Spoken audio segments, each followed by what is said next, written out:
Hello, honey! Kamusta ka na? Kamusta ka na dyan? Buhay ka pa ba? Ay, Lahan, okay naman ako. Ito, magla-lunch lang. Pagod, grabe ang trabaho. Nakakapagod talaga.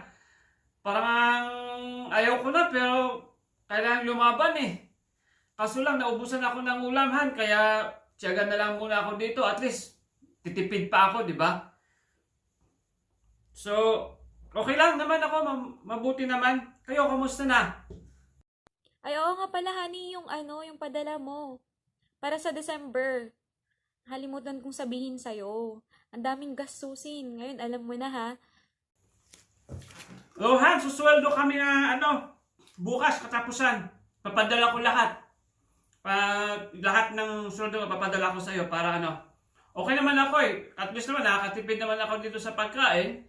Wala akong ginagastos. So, yung sweldo ko, yung buo, papadala ko na lang sa doon sa kasama kong Pilipino na pupunta ng city. Yun na lang. Pero pagpasensyahan mo na ha, hindi ako gusto ko nga bumali pa para madagdagan yung sweldo ko para may padala ko sa'yo at mabili mo lahat yung mga gusto mo dyan na yung pang Noche Buena para sa December kasi imbitahin mo si nanay, si tatay, di ba? Tsaka yung mga honey, yung mga regalo ng mga inaanak mo, ha? Baka magtampo sila sa'yo. Huwag mong kakalimutan yun. Ay, oo, of course naman, hindi ko makakalimutan yung mga inaanak ko dyan, yung mga bata. Alam mo naman yan, pag December, nandyan sa bahay, porket wala tayong anak, parang sila na rin yung anak natin, di ba? Oo, huwag ko makakalimutan.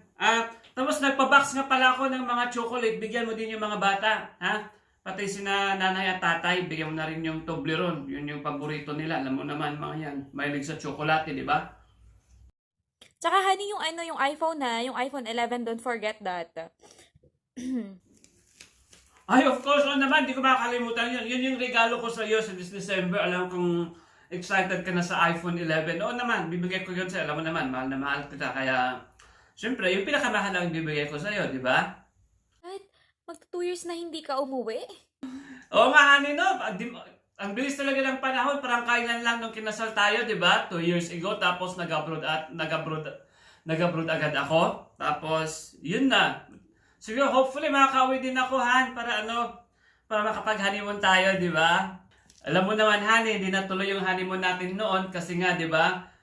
Nung pagkatapos ng kasal natin, umalis na agad ako, lumipad ako patungo dito ng Saudi. Kaya, pag-uwi ko after 2 years, alam mo na, honeymoon.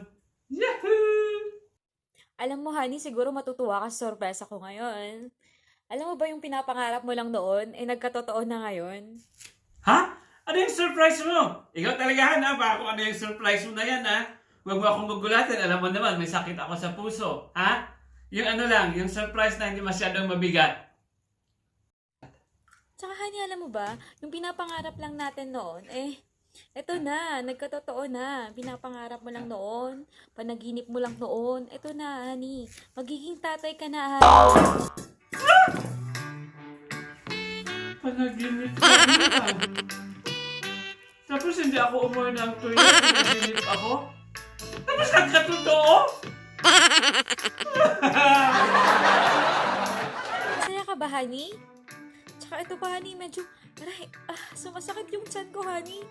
Mukhang manganganak ata ako. Magiging tatay ka ulit sa anak natin. Ikaw pa rin ang baby ko. Ikaw pa rin ang baby ko. Ang baby ko.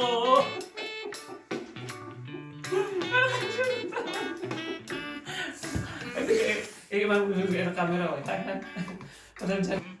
Ikaw pa rin ang baby ko, ang baby ko. Ikaw pa rin ang baby ko, ang baby ko.